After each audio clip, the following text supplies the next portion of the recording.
Chapter 6. Tom receives instructions. Tom was conducted to the principal apartment of a noble suite and made to sit down, a thing which he was loath to do, since there were elderly men and men of high degree about him. He begged them to be seated also, but they only bowed their thanks or murmured them and remained standing. He would have insisted, but his uncle, the Earl of Hertford, whispered in his ear, "Prithee, insist not, my lord. It is not meet that they sit in thy presence." The Lord St. John was announced, and after making obeisance to Tom, he said, "I come upon the king's errand, concerning a matter which requireth privacy. Will it please your royal highness to dismiss all that attend you here, save my lord the Earl of Hertford?" Observing that Tom did not seem to know how to proceed, Hertford whispered him to make a sign with his hand, and not trouble himself to speak unless he chose. When the waiting gentleman had retired, Lord St. John said, "His Majesty commandeth that for due and weighty reasons of state, the Prince's grace shall hide his infirmity in all ways that be within his power, till it be past, and he be as he was before. To wit, that he shall deny to none that he is the true prince and heir to England's greatness, that he shall uphold his princely dignity, and shall receive, without word or sign of protest, that reverence and observance which unto it do appertain of right and ancient usage, that he shall cease to speak to any of that lowly birth and life his malady hath conjured out of the unwholesome imaginings of o'erwrought fancy, that he shall strive with diligence to bring unto his memory again those faces which he was wont to know, and where he faileth, he shall hold his peace, neither betraying by semblance of surprise or other sign that he hath forgot. That upon occasions of state, whensoever any matter shall perplex him as to the thing he should do or the utterance he should make, he shall show naught of unrest to the curious that look on, but take advice in the matter of the Lord Hertford or my humble self, which are commanded of the king to be upon this service and at close call till this commandment be dissolved. Thus saith the king's majesty, who sendeth greeting to your royal highness, and prayeth that God will of his mercy quickly heal you, and have you now and ever in his holy keeping." The Lord St. John made reverence and stood aside. Tom replied resignedly, "The king hath said it. None may palter with the king's command, or fit it to his ease where it doth chafe with deft evasions. The king shall be obeyed." Lord Hertford said, "Touching the king's majesty's ordainment concerning books and such like serious matters, it may peradventure please your highness to ease your time with lightsome entertainment, lest you go wearied to the banquet and suffer harm thereby." Tom's face showed inquiring surprise, and a blush followed when he saw Lord St. John's eyes bent sorrowfully upon him. His lordship said, "Thy memory still wrongeth thee, and thou hast shown surprise, but suffer it not to trouble thee. It is a matter that will not bide, but depart with thy mending malady. My Lord Hertford speaketh of the city's banquet, which the king's majesty did promise some 2 months flown, your highness should attend. Thou recallest it now?" "It grieves me to confess it had indeed escaped me," said Tom in a hesitating voice, and blushed again. At this moment, the Lady Elizabeth and the Lady Jane Grey were announced. The two lords exchanged significant glances, and Hertford stepped quickly toward the door. As the young girls passed him, he said in a low voice, "I pray ye, ladies, seem not to observe his humours, nor show surprise when his memory doth lapse. It will grieve you to note how it doth stick at every trifle, Meantime, Lord St. John was saying in Tom's ear, "Please you, sir, keep diligently in mind his Majesty's desire.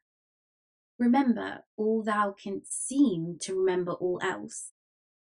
Let them not perceive that thou art much changed from thy wont, for thou knowest how tenderly thy old playfellows bear thee in their hearts, and how 'twould grieve them. Art willing, sir, that I remain, and thine uncle?" Tom signified assent with a gesture and a murmured word, for he was already learning, and in his simple heart was resolved to acquit himself as best as he might, according to the king's command. In spite of every precaution, the conversation among the young people became a little embarrassing at times. More than once, in truth, Tom was near to breaking down and confessing himself unequal to his tremendous part. But the tact of the Princess Elizabeth saved him, or a word from one or other of the vigilant lords, thrown in apparently by chance, had the same happy effect.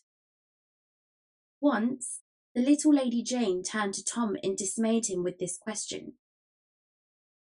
"Hast paid thy duty to the Queen's Majesty today, my lord?" Tom hesitated, looked distressed, and was about to stammer out something at hazard, when Lord St. John took the word and answered for him with the easy grace of a courtier accustomed to encounter delicate difficulties, and to be ready for them. "He hath indeed, madam, and she did greatly hearten him as touching his Majesty's condition. Is it not so, your Highness?" Tom mumbled something that stood for assent, but felt that he was getting upon dangerous ground.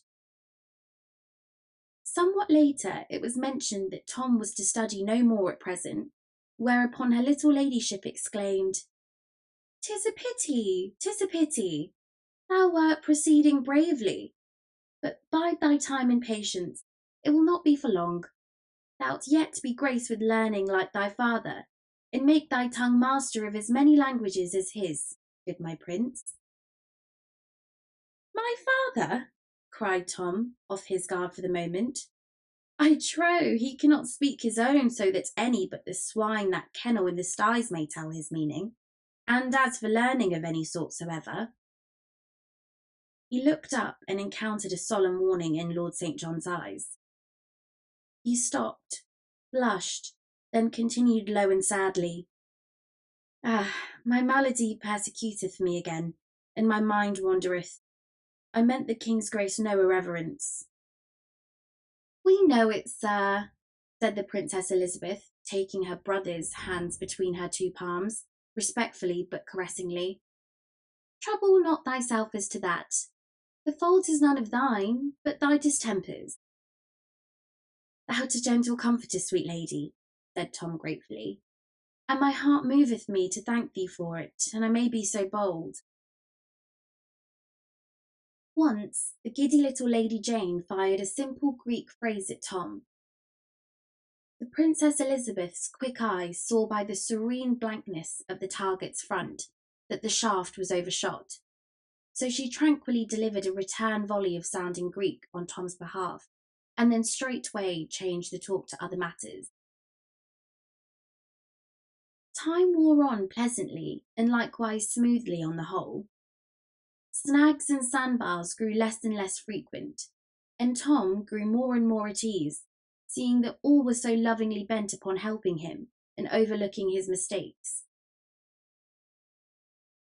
When it came out that the little ladies were to accompany him to the Lord Mayor's banquet in the evening, his heart gave a bound of relief and delight, for he felt that he should not be friendless now among the multitude of strangers, whereas an hour earlier the idea of their going with him would have been an insupportable terror to him. Tom's guardian angels, the two lords, had had less comfort in the interview than the other parties to it. They felt much as if they were piloting a great ship through a dangerous channel. They were on the alert constantly, and found their office no child's play. Wherefore, at last, when the lady's visit was drawing to a close, and the Lord Guildford Dudley was announced, they not only felt that their charge had been sufficiently taxed for the present, but also that they themselves were not in the best condition to take their ship back and make their anxious voyage all over again. So they respectfully advised Tom to excuse himself, which he was very glad to do, although a slight shade of disappointment might have been observed upon my Lady Jane's face when she heard the splendid stripling denied admittance. There was a pause now, a sort of waiting silence which Tom could not understand. He glanced at Lord Hertford, who gave him a sign, but he failed to understand that also. The ready Elizabeth came to the rescue with her usual easy grace. She made reverence and said, "Have we leave of the Prince's Grace, my brother, to go?" Tom said, "Indeed, your ladyships can have whatsoever of me they will for the asking. Yet would I rather give them any other thing that in my poor power lieth, than leave to take the light and blessing of their presence hence. Give ye good den, and God be with ye." Then he smiled inwardly at the thought. "'Tis not for naught I have dwelt but among princes in my reading, and taught my tongue some slight trick of their broidered and gracious speech withal." When the illustrious maidens were gone, Tom turned wearily to his keepers and said, "May it please your lordships to grant me leave to go into some corner and rest me?" Lord Hertford said, "So please your highness, it is for you to command, it is for us to obey.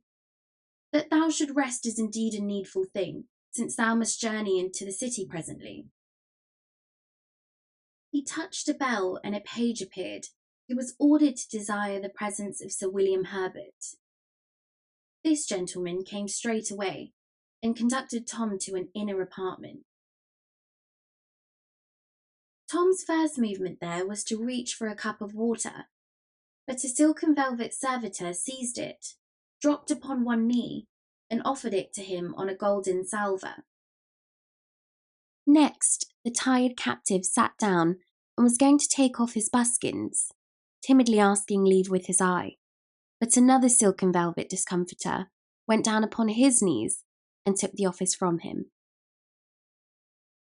He made 2 or 3 further efforts to help himself, but being promptly forestalled each time, he finally gave up, with a sigh of resignation, and murmured, "Beshrew me, but I marvel they do not require to breathe for me also." Slippered and wrapped in a sumptuous robe, he laid himself down at last to rest, but not to sleep, for his head was too full of thoughts, and the room too full of people. He could not dismiss the former, so they stayed. He did not know enough to dismiss the latter, so they stayed also, to his vast regret and theirs. Tom's departure had left his 2 noble guardians alone. They mused a while with much head-shaking and walking the floor. Then Lord St. John said, "Plainly, what dost thou think?" "Plainly, then this. The king is near his end, my nephew is mad. Mad will mount the throne and mad remain. God protect England, since she will need it."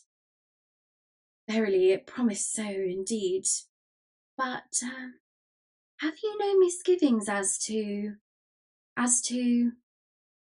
The speaker hesitated and finally stopped. He evidently felt that he was upon delicate ground. Lord Hertford stopped before him, looked into his face with a clear, frank eye, and said, "Speak on, there is none to hear but me. Misgivings as to what?" "I am full loath to word the thing that is in my mind, and thou so near to him in blood, my lord. But craving pardon if I do offend, seemeth it not strange that madness could so change his port and manner? Not but that his port and speech are princely still, but that they differ, in one unweighty trifle or another, from what his custom was aforetime. Seemeth it not strange that madness should filch from his memory his father's very lineaments, the customs and observances that are his due from such as be about him, and leaving him his Latin, strip him of his Greek and French? My lord, be not offended, but ease my mind of its disquiet, and receive my grateful thanks. It haunteth me his saying he was not the prince, and so— Peace, my lord, thou utterest treason. Hast forgot the king's command? Remember, I am party to thy crime if I but listen. St. John paled and hastened to say, I was in fault, I do confess it. Betray me not, grant me this grace out of thy courtesy, and I will neither think nor speak of this thing more. Deal not hardly with me, sir, else I am ruined. I am content, my lord. So thou offend not again here or in the ears of others, it shall be as thou hadst not spoken. But thou needst not have misgivings. He is my sister's son. Are not his voice, his face, his form familiar to me from his cradle? Madness can do all the odd conflicting things thou seest in him, and more. Dost not recall how that old Baron Marley, being mad, forgot the favour of his own countenance that he had known for 60 years, and held it was another's, nay, even claimed he was the son of Mary Magdalene, and that his head was made of Spanish glass, and sooth to say, he suffered none to touch it, lest by mischance some heedless hand might shiver it. Give thy misgivings easement, good my lord. This is the very prince. I know him well, and will soon be thy king. It may advantage thee to bear this in mind, and more dwell upon it than the other. After some further talk, in which Lord St. John covered up his mistake as well as he could by repeated protests that his faith was thoroughly grounded now, and could not be assailed by doubts again, the Lord Hertford relieved his fellow keeper, and sat down to keep watch and ward alone. He was soon in deep meditation, and evidently, the longer he thought, the more he was bothered. By and by he began to pace the floor and mutter, Tush, he must be the prince. Will any be in all the land maintain there can be two, not of blood and birth, so marvellously twinned? And even if it were so, 'twere yet as strange a miracle that chance should cast one into the other's place. Nay, 'tis folly, folly, folly. Presently he said, Now, were he an impostor and called himself the prince, look you, that would be natural, that would be reasonable. But lived ever an impostor who, being called prince by the king, prince by the court, prince by all, denied his dignity and pleaded against his exaltation? No, by the soul of Saint Swithin, no. This is the true prince gone mad. Chapter 7. Tom's First Royal Dinner. Somewhat after 1 in the afternoon, Tom resignedly underwent the ordeal of being dressed for dinner.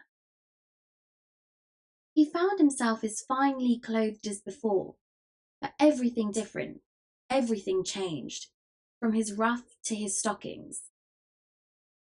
He was presently conducted with much state to a spacious and ornate apartment, where a table was already set for one. Its furniture was all of massy gold, and beautified with designs which, well, nigh made it priceless, since they were the work of Benvenuto.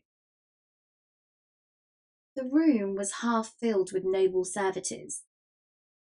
A chaplain said grace, and Tom was about to fall to, for hunger had long been constitutional with him, but was interrupted by my lord the Earl of Berkeley, who fastened a napkin about his neck, for the great post of diaperers to the Prince of Wales was hereditary in this nobleman's family. Tom's cupbearer was present, and forestalled all his attempts to help himself to wine.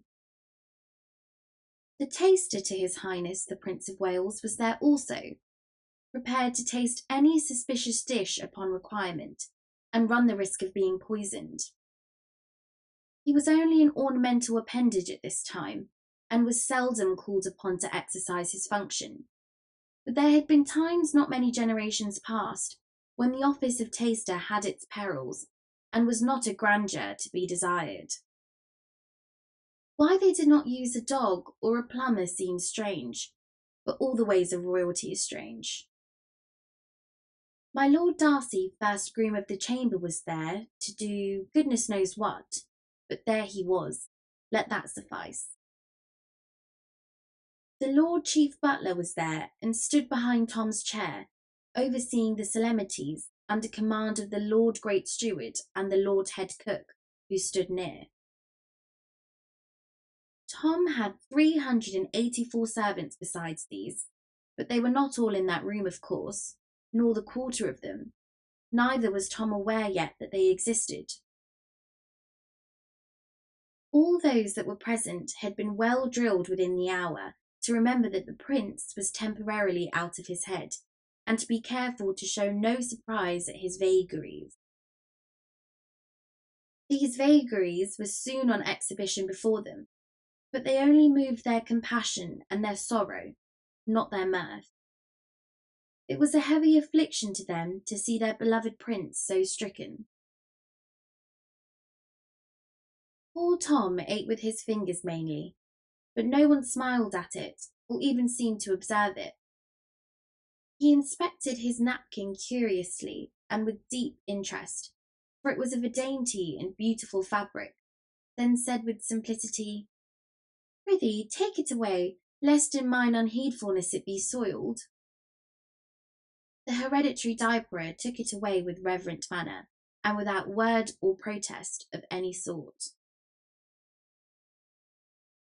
Tom examined the turnips and the lettuce with interest, and asked what they were, and if they were to be eaten, for it was only recently that men had begun to raise these things in England, in place of importing them as luxuries from Holland.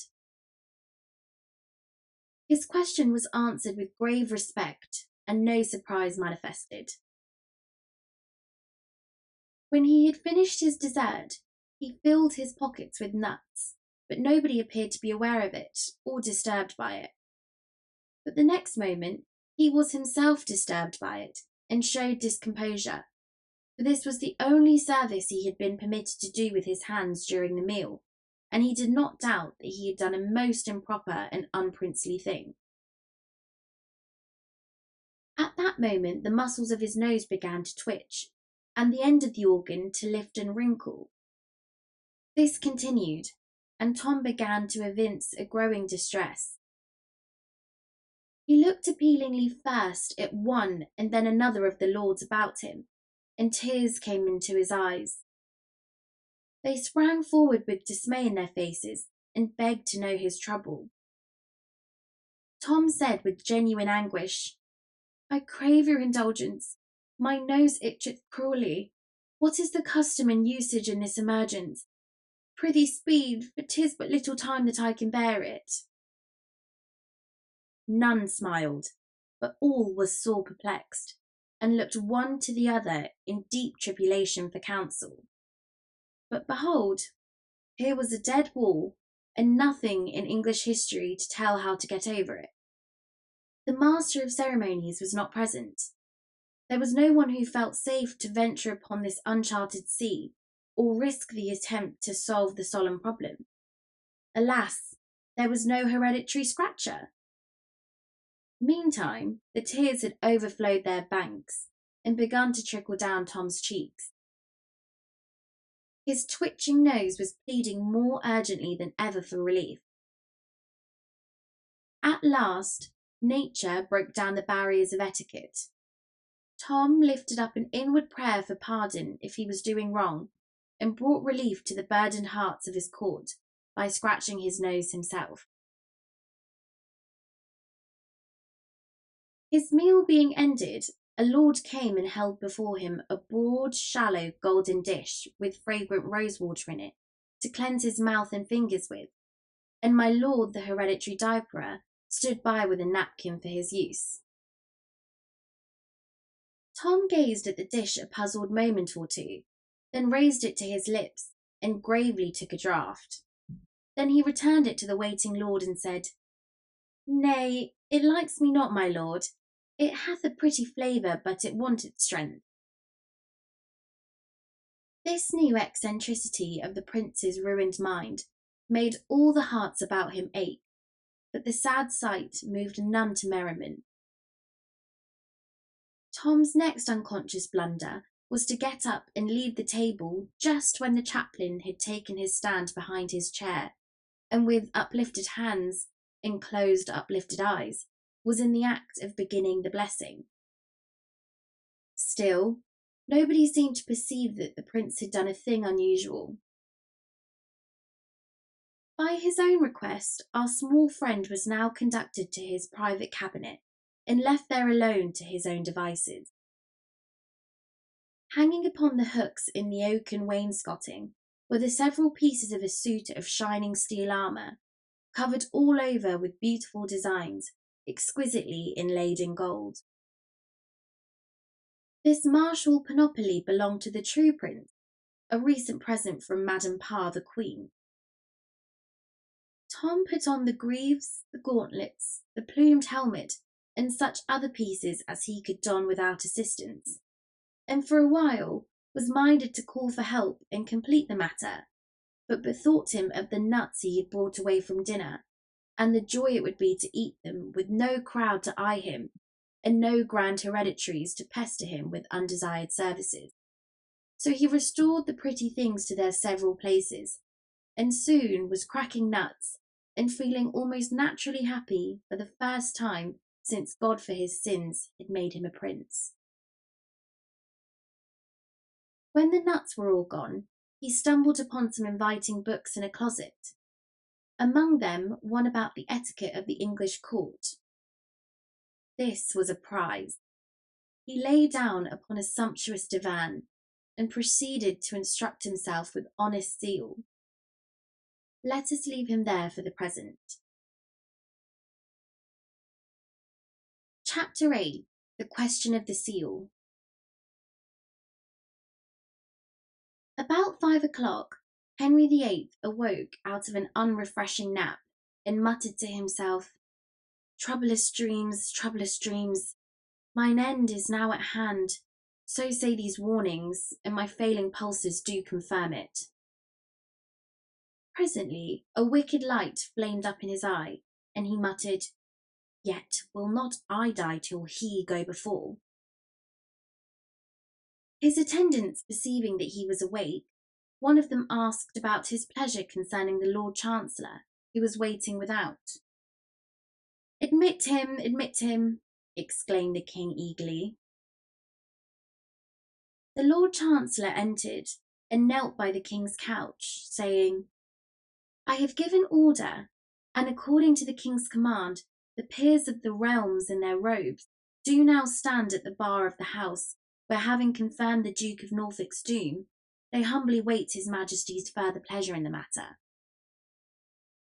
The king's face lit up with a fierce joy. Said he, lift me up. In mine own person will I go before my parliament, and with mine own hand will I seal the warrant that rids me of. His voice failed. An ashen pallor swept the flush from his cheeks, and the attendants eased him back upon his pillows and hurriedly assisted him with restoratives. Presently he said sorrowfully, alack, how I have longed for this sweet hour, and lo, too late it cometh, and I am robbed of this so coveted chance. But speed ye, let others do this happy office, 'tis denied to me. I put my great seal in commission. Choose thou the lords that shall compose it, and get ye to your work. Speed ye, man, before the sun shall rise and set again. Bring me his head that I may see it. According to the king's command, so shall it be. Wilt please your majesty to order that the seal be now restored to me, so that I may forth upon the business? The seal? Who keepeth the seal but thou? Please your majesty, you did take it from me 2 days since, saying it should no more do its office till your own royal hand should use it upon the Duke of Norfolk's warrant. Why, in sooth I did. Do remember. What did I with it? I'm very feeble. So oft these days doth my memory play the traitor with me. 'Tis strange. The king dropped into inarticulate mumblings, shaking his grey head weakly from time to time, and gropingly trying to recollect what he had done with the seal. At last my Lord Hertford ventured to kneel and offer information. "Sire, if that I may be so bold, here be several that do remember with me how that you gave the Great Seal into the hands of His Highness the Prince of Wales, to keep against the day that—" "True, most true," interrupted the king. "Fetch it, go, time flieth." Lord Hertford flew to Tom, but returned to the king before very long, troubled and empty-handed. He delivered himself to this effect: "It grieveth me, my lord the king, to bear so heavy and unwelcome tidings, but it is the will of God that the prince's affliction abideth still, and he cannot recall to mind that he received the seal. So came I quickly to report, thinking it were a waste of precious time and little worth withal, that any should attempt to search the long array of chambers and saloons that belong unto his royal height." A groan from the king interrupted the lord at this point. After a little while his majesty said, with a deep sadness in his tone, "Trouble him no more, poor child. The hand of God lieth heavy upon him, and my heart goeth out in loving compassion for him, in sorrow that I may not bear his burden on mine own trouble-weighted shoulders, and so bring him peace." He closed his eyes, fell to mumbling, and presently was silent. After a time he opened his eyes again, and gazed vacantly around until his glance rested upon the kneeling Lord Chancellor. Instantly his face flushed with wrath. "What, thou here yet? By the glory of God! And thou gettest not about that traitor's business. Thy mitre shall have holiday the morrow, for lack of a head to grace withal." The trembling Chancellor answered, "Good your Majesty, I cry you mercy. I but waited for the seal." "Man, hast lost thy wits?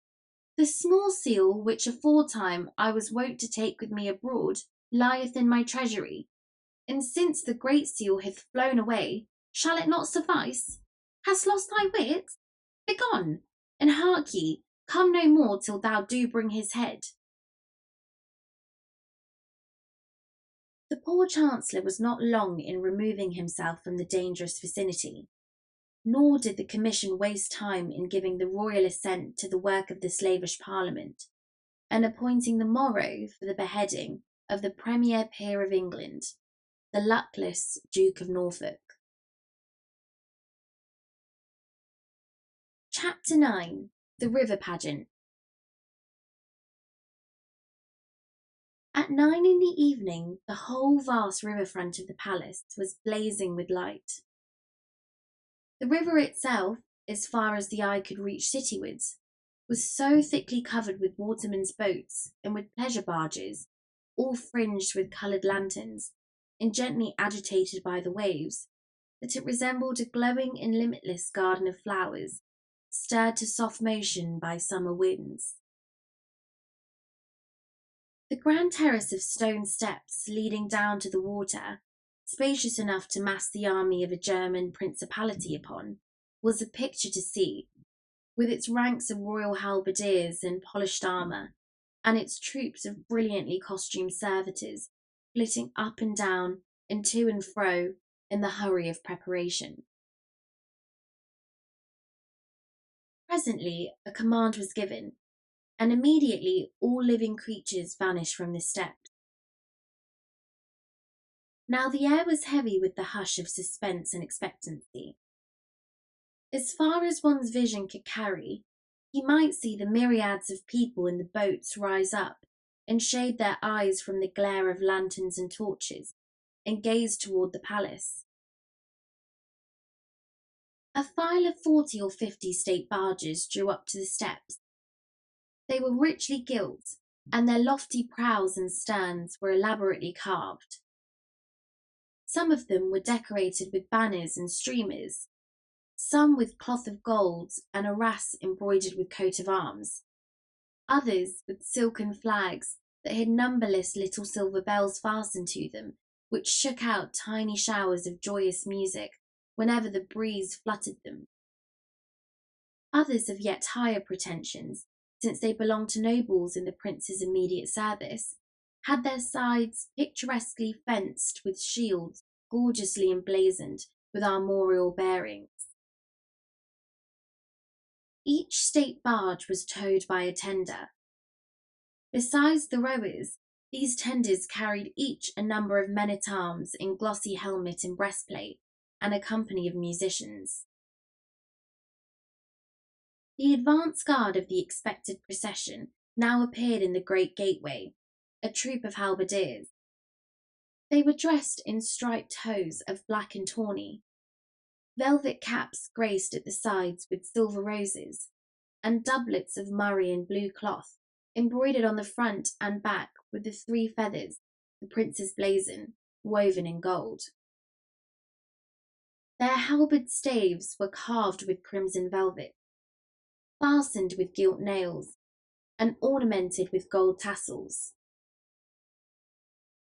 Filing off on the right and left, they formed 2 long lines extending from the gateway of the palace to the water's edge. A thick rayed cloth or carpet was then unfolded and laid down between them by attendants in gold and crimson liveries of the prince. This done, a flourish of trumpets resounded from within. A lively prelude arose from the musicians on the water, and 2 ushers with white wands marched with a slow and stately pace from the portal. They were followed by an officer bearing the civic mace, after whom came another carrying the city's sword, then several sergeants of the city guard in their accoutrements and with badges on their sleeves, then the garter king-at-arms in his tabard, then several knights of the Bath, each with a white lace on his sleeve, then their esquires, then the judges in their robes of scarlet and coifs, then the Lord High Chancellor of England in a robe of scarlet, open before and purfled with minever, then a deputation of aldermen in their scarlet cloaks, and then the heads of the different civic companies in their robes of state.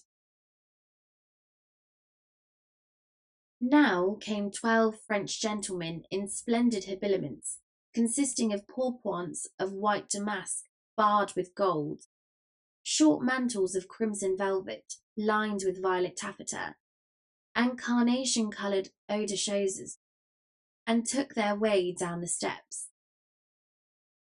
They were of the suite of the French ambassador, and were followed by 12 cavaliers of the suite of the Spanish ambassador, clothed in black velvet, unrelieved by any ornament. Following these came several great English nobles with their attendants.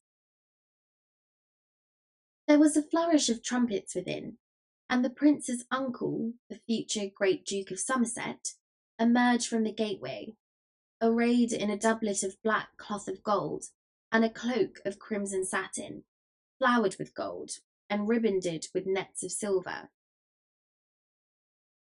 He turned, doffed his plumed cap, bent his body in a low reverence, and began to step backward, bowing at each step. A prolonged trumpet blast followed, and a proclamation, "Way for the high and mighty, the Lord Edward, Prince of Wales." High aloft on the palace walls, a long line of red tongues of flame leapt forth with a thunder crash. The mast weld on the river burst into a mighty roar of welcome, and Tom Canty, the cause and hero of it all, stepped into view and slightly bowed his princely head. He was magnificently habited in a doublet of white satin, with a front piece of purple cloth of tissue, powdered with diamonds and edged with ermine. Over this he wore a mantle of white cloth of gold, pounced with the triple-feathered crest, lined with blue satin, set with pearls and precious stones, and fastened with a clasp of brilliants. About his neck hung the Order of the Garter and several princely foreign orders, and wherever light fell upon him, jewels responded with a blinding flash. Oh, Tom Canty, born in a hovel, bred in the gutters of London, familiar with rags and dirt and misery, what a spectacle is this! Chapter 10. The Prince in the Toils. We left John Canty dragging the rightful prince into Offal Court, with a noisy and delighted mob at his heels. There was but one person in it who offered a pleading word for the captive, and he was not heeded. He was hardly even heard, so great was the turmoil. The prince continued to struggle for freedom and to rage against the treatment he was suffering, until John Canty lost what little patience was left in him and raised his oaken cudgel in a sudden fury over the prince's head. The single pleader for the lad sprang to stop the man's arm, and the blow descended upon his own wrist. Canty roared out, "Thou'lt meddle, wilt thou? Then have thy reward." His cudgel crashed down upon the meddler's head. There was a groan. A dim form sank to the ground among the feet of the crowd, and the next moment it lay there in the dark alone. The mob pressed on, their enjoyment nothing disturbed by this episode. Presently, the prince found himself in John Canty's abode, with the door closed against the outsiders. By the vague light of a tallow candle which was thrust into a bottle, he made out the main features of the loathsome den, and also the occupants of it. Two frowsy girls and a middle-aged woman cowered against the wall in one corner, with the aspect of animals habituated to harsh usage, and expecting and dreading it now. From another corner stole a withered hag with streaming grey hair and malignant eyes. John Canty said to this one, "Tari, there's fine mummeries here. Mar them not till thou'st enjoy them, then let thy hand be heavy as thou wilt. Stand forth, lad. Now say thy foolery again, and thou'st not forgot it. Name thy name. Who art thou?" The insulted blood mounted to the little prince's cheek once more, and he lifted a steady and indignant gaze to the man's face and said, "'Tis but ill-breeding in such as thou to command me to speak. I tell thee now as I told thee before, I am Edward, Prince of Wales, and none other." The stunning surprise of this reply nailed the hag's feet to the floor where she stood, and almost took her breath. She stared at the prince in stupid amazement, which so amused her ruffianly son that he burst into a roar of laughter. But the effect upon Tom Canty's mother and sisters was different. Their dread of bodily injury gave way at once to distress of a different sort. They ran forward with woe and dismay in their faces, exclaiming, "Oh, poor Tom, poor lad!" The mother fell on her knees before the prince, put her hands upon his shoulders, and gazed yearningly into his face through her rising tears, then said, "Oh, my poor boy, thy foolish reading hath wrought its woeful work at last, and ta'en thy wit away. Ah, why didst thou so cleave to it when I so warned thee against it? Thou broke thy mother's heart." The prince looked into her face and said gently, "Thy son is well, and hath not lost his wits, good dame. Comfort thee. Let me to the palace where he is, and straightway will the king, my father, restore him to thee." "The king thy father? O my child, unsay these words that be freighted with death for thee, and ruin for all that bear near to thee. Shake of this gruesome dream. Call back thy poor wandering memory. Look upon me. Am I not thy mother that bore thee and loveth thee? The prince shook his head and reluctantly said, God knoweth I am loath to grieve thy heart, but truly have I never looked upon thy face before. The woman sank back to a sitting posture on the floor, and covering her eyes with her hands, gave way to heartbroken sobs and wailings. Let the show go on, shouted Canty. What, Nan? What bet? Mannerless wenches, will ye stand in the prince's presence? Upon your knees, ye pauper scum, and do him reverence. He followed this with another horse laugh. The girls began to plead timidly for their brother, and Nan said, And thou wilt but let him to bed, father. Rest and sleep will heal his madness. Prithee do. Do, father, said Bet. He is more worn than is his wont. Tomorrow will he be himself again, and will beg with diligence, and come not empty home again. This remark sobered the father's jovialty, and brought his mind to business. He turned angrily upon the prince and said, The morrow must we pay 2 pennies to him that owns this hole. 2 pennies, mark ye. All this money for a half-year's rent, else out of this we go. Show what thou'st gathered with thy lazy begging. The prince said, Offend me not with thy sordid matters. I tell thee again, I am the king's son.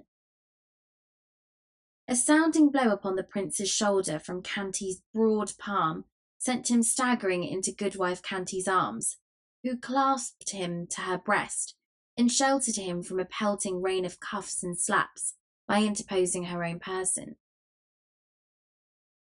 The frightened girls retreated to their corner, but the grandmother stepped eagerly forward to assist her son. The prince sprang away from Mrs. Canty, exclaiming, Thou shalt not suffer for me, madam. Let these swine do their will upon me alone. This speech infuriated the swine to such a degree that they set about their work without waste of time. Between them they belaboured the boy right soundly, and then gave the girls and their mother a beating for showing sympathy for the victim. Now, Canty said, to bed, all of ye. The entertainment has tired me. The light was put out and the family retired. As soon as the snorings of the head of the house and his mother showed that they were asleep, the young girls crept to where the prince lay and covered him tenderly from the cold with straw and rags. And their mother crept to him also and stroked his hair and cried over him, whispering broken words of comfort and compassion in his ear the while. She had saved a morsel for him to eat also, but the boy's pains had swept away all appetite, at least for black and tasteless crusts. He was touched by her brave and costly defence of him, and by her commiseration, and he thanked her in very noble and princely words, and begged her to go to her sleep and try to forget her sorrows.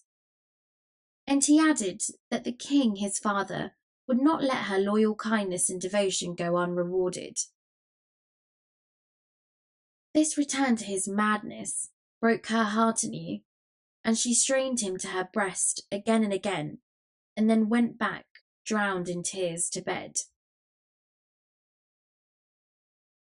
As she lay thinking and mourning, the suggestion began to creep into her mind that there was an undefinable something about this boy that was lacking in Tom Canty, mad or sane. She could not describe it. She could not tell just what it was, and yet her sharp mother instinct seemed to detect it and perceive it. What if the boy were really not her son after all? Oh, absurd. She almost smiled at the idea, spite of her griefs and troubles. No matter, she found that it was an idea that would not down, but persisted in haunting her. It pursued her, it harassed her, it clung to her and refused to be put away or ignored. At last, she perceived that there was not going to be any peace for her until she should devise a test that should prove clearly and without question whether this lad was her son or not, and so banish these wearing and worrying doubts. Ah, yes, this was plainly the right way out of the difficulty. Therefore, she set her wits to work at once to contrive that test. But it was an easier thing to propose than to accomplish. She turned over in her mind one promising test after another, but was obliged to relinquish them all. None of them were absolutely sure, absolutely perfect, and an imperfect one could not satisfy her. Evidently, she was racking her head in vain. It seemed manifest that she must give the matter up. While this depressing thought was passing through her mind, her ear caught the regular breathing of the boy, and she knew he had fallen asleep. And while she listened, the measured breathing was broken by a soft, startled cry, such as one utters in a troubled dream. This chance occurrence furnished her instantly with a plan worth all her laboured tests combined. She at once set herself feverishly but noiselessly to work to relight her candle, muttering to herself, "Had I but seen him then, I should have known. Since that day when he was little, that the powder burst in his face, he hath never been startled of a sudden out of his dreams or out of his thinkings, but he hath cast his hand before his eyes, even as he did that day, and not as others would do it, with the palm inward, but always with the palm turned outward. I have seen it 100 times, and it hath never varied nor ever failed. Yes, I shall soon know now." By this time she had crept to the slumbering boy's side with the candle shaded in her hand. She bent heedfully and warily over him, scarcely breathing in her suppressed excitement, and suddenly flashed the light in his face and struck the floor by his ear with her knuckles. The sleeper's eyes sprang wide open, and he cast a startled stare about him, but he made no special movement with his hands. The poor woman was smitten, almost helpless with surprise and grief, but she contrived to hide her emotions and to soothe the boy to sleep again. Then she crept apart and communed miserably with herself upon the disastrous result of her experiment. She tried to believe that her Tom's madness had banished this habitual gesture of his, but she could not do it. "No," she said, "his hands are not mad. They could not unlearn so old a habit in so brief a time. Oh, this is a heavy day for me." Still, hope was as stubborn now as doubt had been before. She could not bring herself to accept the verdict of this test. She must try the thing again. The failure must have only been an accident. So she startled the boy out of his sleep a second and a third time, at intervals, with the same result which had marked the first test.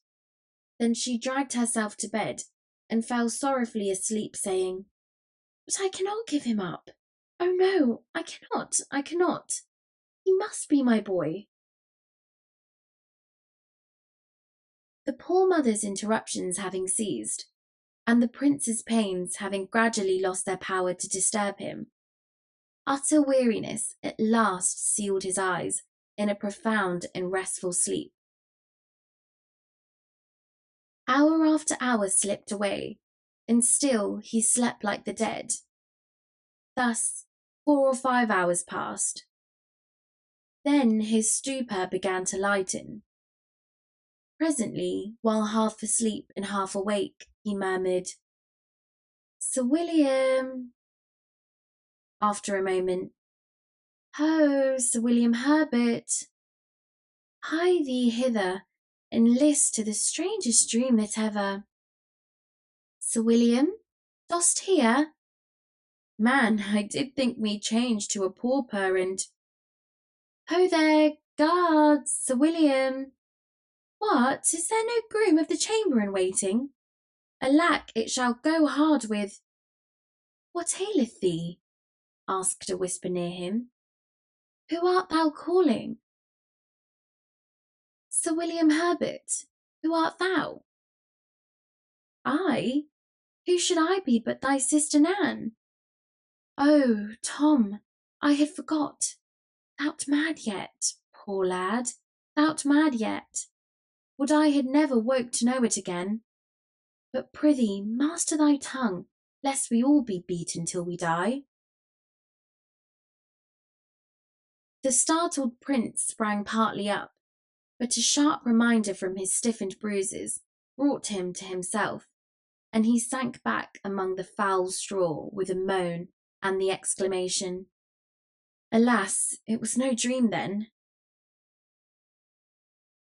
In a moment all the heavy sorrow and misery which sleep had banished were upon him again, and he realised that he was no longer a petted prince in a palace, with the adoring eyes of a nation upon him, but a pauper, an outcast, clothed in rags, prisoner in a den fit only for beasts, and consorting with beggars and thieves.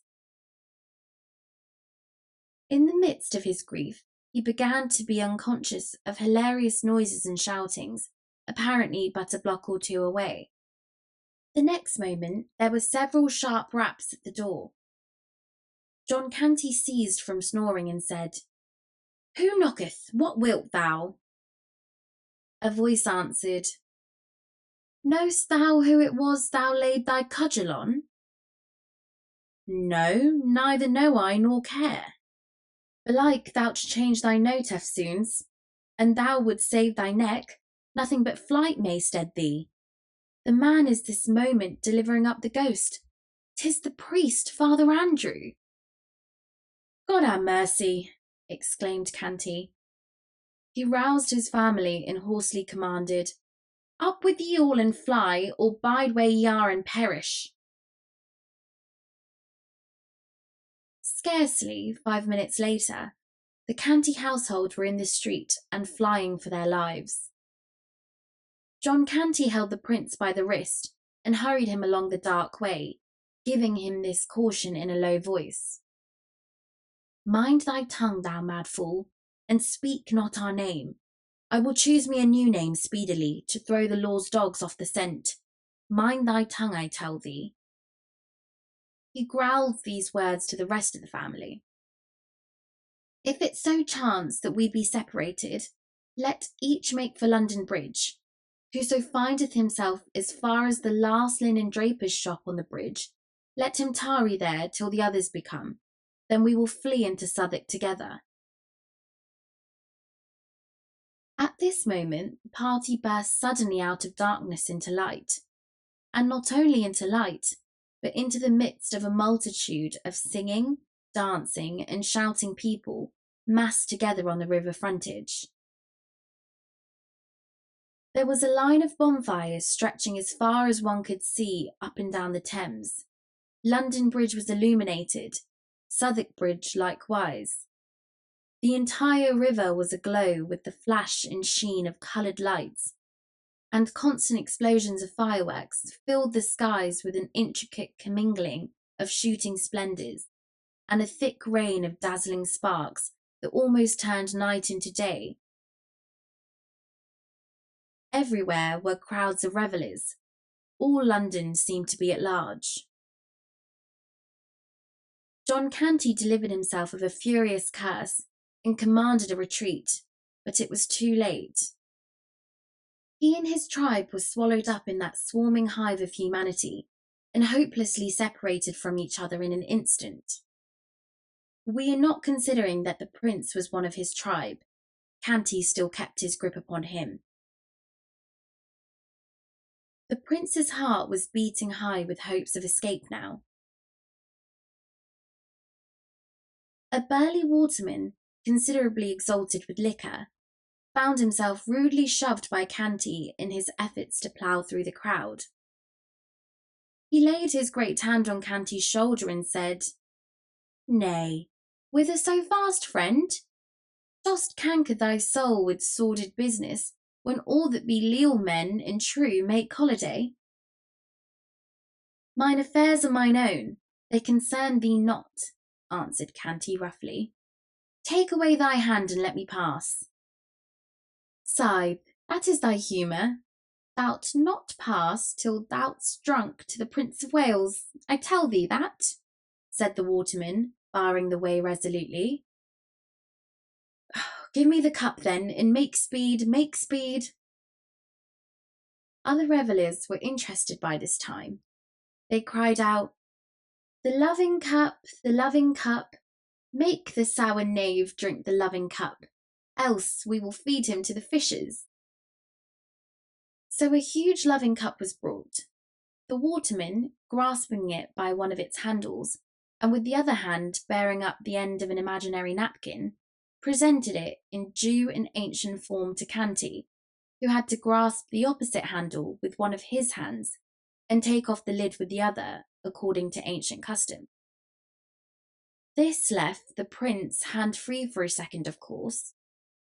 He wasted no time, but dived among the forest of legs about him and disappeared. In another moment, he could not have been harder to find under that tossing sea of life if its billows had been the Atlantic's, and he a lost sixpence. He very soon realised this fact, and straightway busied himself about his own affairs, without further thought of John Canty. He quickly realised another thing too, to wit, that a spurious Prince of Wales was being feasted by the city in his stead. He easily concluded that the pauper lad, Tom Canty, had deliberately taken advantage of his stupendous opportunity and become a usurper. Therefore, there was but one course to pursue: find his way to the Guildhall, make himself known, and denounce the impostor. He also made up his mind that Tom should be allowed a reasonable time for spiritual preparation, and then be hanged, drawn, and quartered, according to the law and usage of that day, in cases of high treason.